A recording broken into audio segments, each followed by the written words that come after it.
In this video, I'm going to talk about motivation, goal setting, habits, and related theories, as well as practical applications for managers looking to motivate their employees. Be sure to check out the list of helpful references at the end of this video. Motivation can be described in a variety of ways. Put through a business prism, motivation was defined by Robbins as the willingness to exert high levels of effort towards organizational goals, conditioned by the effort's ability to satisfy some individual need. Motivation is a key organizational concept because managers are often rated in their ability to motivate others, and organizations seek out motivated employees. As Gold and Francesca noted, there is a lot of research done on motivation that has been within the American context, so it is important to consider the following information through a prism of the particular culture or subculture that you are considering.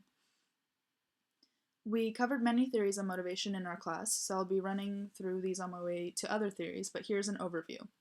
According to Francesca and Gold, these theories can be broken down into two categories, two types of motivation, content and process.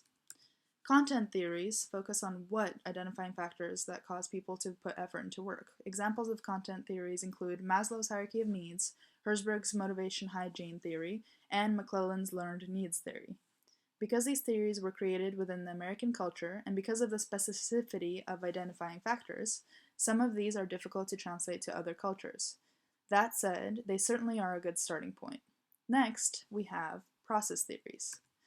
Process theories, on the other hand, look at how an individual puts forth effort and what steps does he or she take. Process theories are more relevant internationally because they focus on the process rather than on the content, and so are more applicable in other countries. According to Francesca and Gold, process theories attempt to discover universal mechanisms to explain motivation. Cultural variables such as individualism may limit the applicability of these models, so it's suggested that managers incorporate specific cultural, big C and little c, factors into the models to adapt them to the individuals whom they wish to motivate. Examples of process theories include reinforcement or learning theory, goal-setting theory, expectancy theory, and equity theory. As managers, knowing your employees and understanding what motivates them individually is key. On a personal level, many of us are motivated by our own success and work ethic. So I looked at goal setting, how habits are formed, and the mindsets that lead us to our success, which in turn motivates us. Mindset. Much of understanding stems from the work of Stanford psychologist Carol Dweck in her 2012 book titled Mindset, The New Psychology of Success. This book is an inquiry into the power of our beliefs, both conscious and unconscious, and how changing even the simplest of them have profound impact on nearly every aspect of our lives. Your mindset, the pair of spectacles through which you view your life, can determine how you become who you want to be and whether you accomplish the things you value.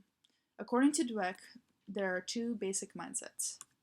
The fixed mindset is based on the belief that your qualities are set in stone. Each person has been given a certain amount of intelligence, a certain amount of personality, or a certain character, and we live with it. You can't change it very much. For example, why did Annie struggle to learn new languages? She lacked the intelligence or ability. Why did Bill excel at football? He was naturally talented. This is obviously very demotivating because this mindset essentially says that no matter how hard you work, you either have it or you don't to succeed. No one would naturally want this mindset, but many of us are raised with it. Then there's a second mindset. The growth mindset is based on the belief that your basic qualities are things that you cultivate through your efforts. Although people may differ in every which way, in their initial talents and aptitudes, interests, or temperaments, everyone can change and go through application and experience. This is not saying that with motivation and education, anyone can be anything, but rather that people's potential is unknown and so can be developed through passion, work, and training. Typical characteristics of the two mindsets include my ability can be developed through learning versus my ability needs to be proven. I want to be challenged and encouraged to learn versus I want my fixed qualities to be affirmed and appraised. Looking at these characteristics, as much as I want to be in the growth mindset, it's clear to me that I'm rather firmly in the fixed mindset. But here's what's refreshing about this diagnosis. I'm using this intimidating gorilla to convey important messages. The important thing here is, it is possible to change your mindset. Dweck continues on the subject by explaining how, as part of her research, she studied children and their motivation, ability, and endurance to do difficult and extended puzzles. She noticed a distinct difference between the children that got bored and gave up, and those that not only persevered, but did so while enjoying themselves. So, what did they have that the other kids didn't? She characterized this difference as a difference in the perception of success and failure. She says, not only were they not discouraged by failure, they didn't even think they were failing. They thought they were learning.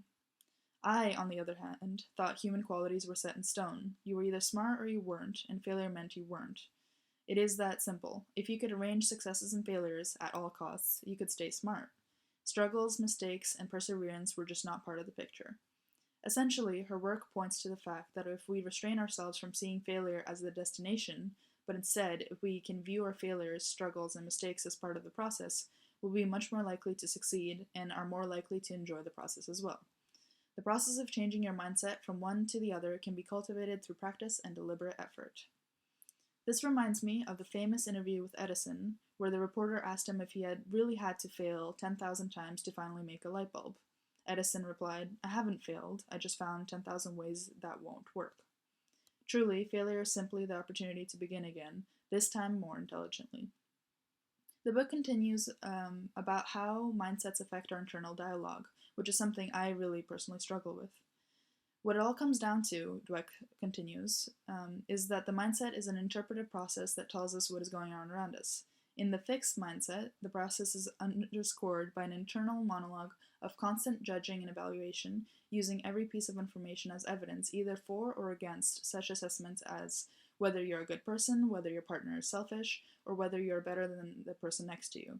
In a growth mindset, on the other hand, the internal monologue is not only one of judgment, but one of voracious appetite for learning, constantly seeking out the kind of input that you can metabolize into learning and constructive action.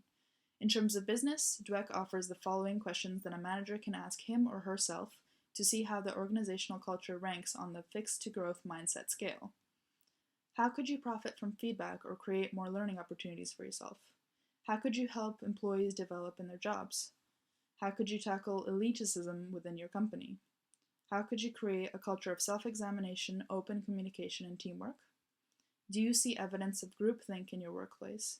Do you think your employees must choose between being independent thinkers and team players? How could you create ways for people to offer alternate views and constructive feedback? And many, many more. The next topic for our video is goal setting. Goal setting involves establishing a plan and creating steps to help you achieve what was once a dream. Two vital parts of achieving your goals are motivation and habit building, both of which are discussed in this video. The key to setting practical goals is to set SMART goals, which are specific, measurable, attainable, relevant, and timely. So, and a few of my relevant tips include focus on starting the task rather than completing it. Your willpower is highest at the beginning of the day, so try to do your worst task then, and reward yourself. Speaking of rewards, it's time to talk about the infamous habit loop made famous by the book The Power of Habit. This book, written by Charles Duhigg in 2012, is a fun, easy read. The habit loop itself is straightforward. You receive a cue of some kind, you address the cue through behavior, and you reap a reward for your behavior, either mentally or physically. The basic premise is that you swap out the current behavior, spurred by a cue, for the more favorable behavior. Here's an example directly from the book. If you want to get rid of a bad habit, you have to find out how to implement a healthier routine to yield the same reward. Let's say you like to go out with your coworkers at the end of a long day and have a few drinks. In this situation, there are actually two rewards. The first is socializing that inevitably occurs, and the second is the relaxing effects of the alcohol on your nervous system. Both of those rewards are valid and necessary. If you remove drinking from your life but replace it with nothing else, you'll likely be unhappy. The trick is to keep the cue, which is tired after a long day, and the rewards, which are social time and relaxation, while changing the routine, as in drinking. They go on to point out that the key to fixing the bad habit in this case isn't giving up entirely on the socialization and the relaxation. If you do that, you'll just make yourself unhappy and alienate yourself from your coworkers, and therefore are more likely to slide back into your old habits. They suggest instead trying to get one of the coworkers you go with drinking to do something else. Running, yoga, rock climbing, anything that gives you the same rewards and is triggered by the same cue. Whatever you do, the key to success is to fix the routine without breaking the other elements of the group loop. On an organizational level, we could consider the habit loop both on a personal and a company-wide level. Paying attention to the reward section of the loop, companies often equate rewards with employees' motivation.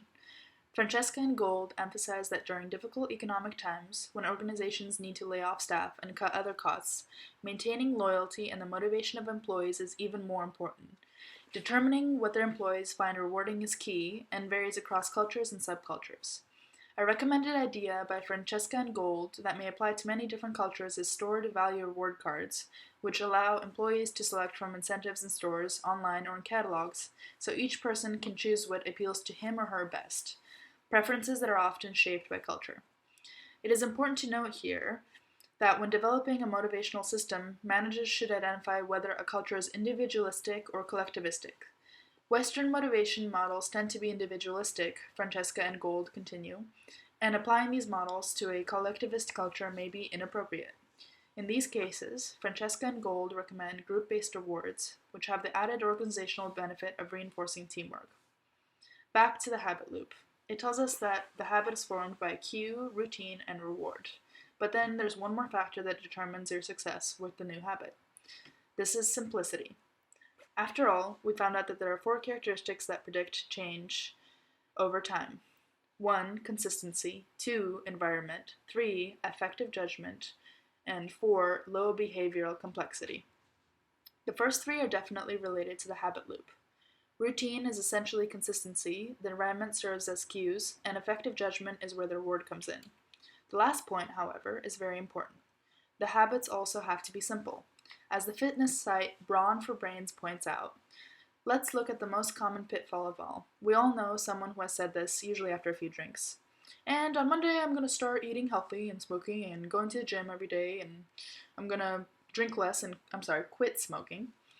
And by Wednesday, they're using their gym card as a beer coaster and ordering pizza. They didn't fail because they were destined to be unhealthy. They simply tried to change too much at once. Why does this usually result in failure? Well, if we examine the quote above, we see 4 difficult goals all brought under one umbrella. 4 goals disguised as one, where failing one sub-goal means failing in all 4. Suddenly, failure seems like a certainty. What we need to do is make each goal distinct, breaking that up into even smaller goals, and then focusing on one at a time. Each of the other pillars should adhere to this advice. Rewards should be simple and immediate. Consistency should be simply judged, aka, did you exercise? Yes or no? And behavioral cues should be simple reminders to engage in the desired behavior. So this means you have to work really hard for as long as possible, which brings me to my next point. How long does it take to truly become amazing at something? Brainpickings.org is a wonderful blog by Maria Popova, who does an excellent job researching a variety of topics and then creating shortened, dense articles on the subject. She has a lot to say about this one. There is a popular myth of the 10,000 hour rule, the idea that this is the amount of time one must invest in practice in order to reach meaningful success in any field. And yet, when we are faced with true genius, the young Mozarts of our time, the rules do not seem to apply. So, where lies the truth? Angela Duckworth, a math teacher turned psychologist, has done more work than anyone to advance our understanding of the relentless work ethic of sustaining your commitments towards a long-term goal, and so impacting success. Her research shows us that grit, or character, is at least as important as IQ. Paul Toe writes of Duckworth's work. Duckworth finds it useful to divide the mechanism of achievement into 2 separate dimensions, motivation and volition. Each one, she says, is necessary to achieve long-term goals, but neither is sufficient alone. The other criticism of the 10,000 hour rule is that we often fall into autopilot on the quest for skill improvement.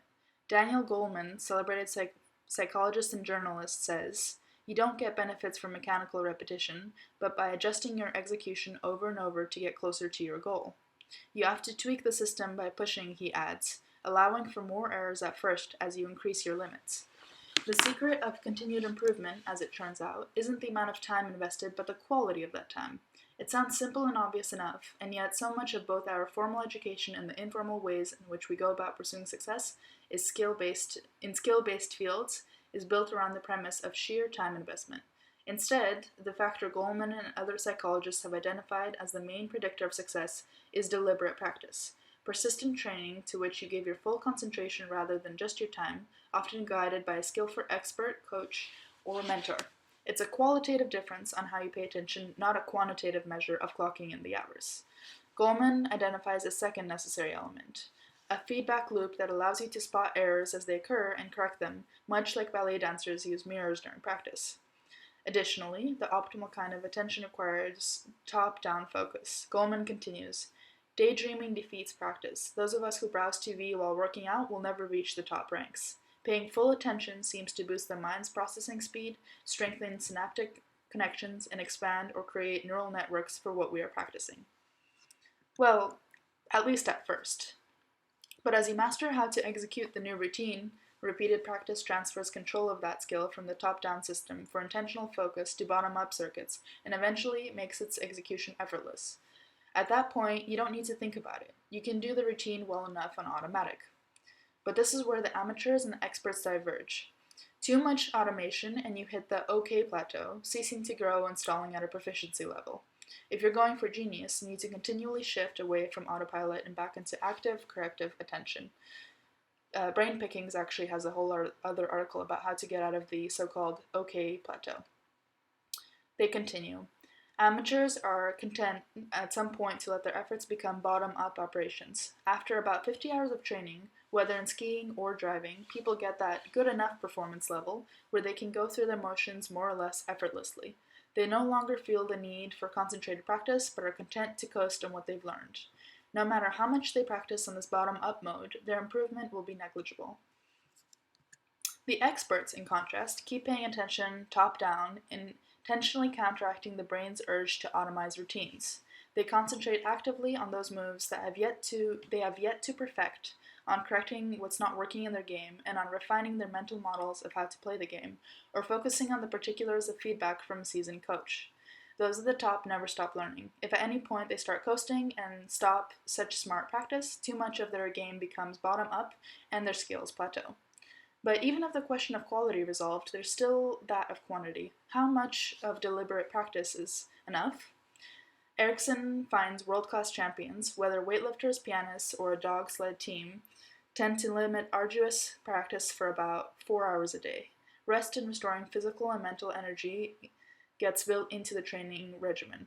They seek to push themselves and their bodies to the max, and not so much that their focus gets diminished in the practice session.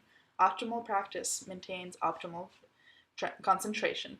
So what does all this habit loops, rewards, expertise, and motivation have to do with business and organizational behavior?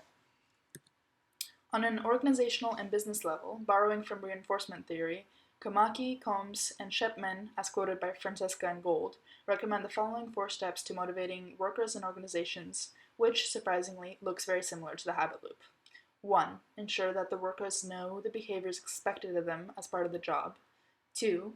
Train observers and have them record the workers' correct and incorrect behaviors. 3. Reinforce workers who practice correct behavior and provide corrective feedback. And 4. Evaluate the effects of the program on behavior.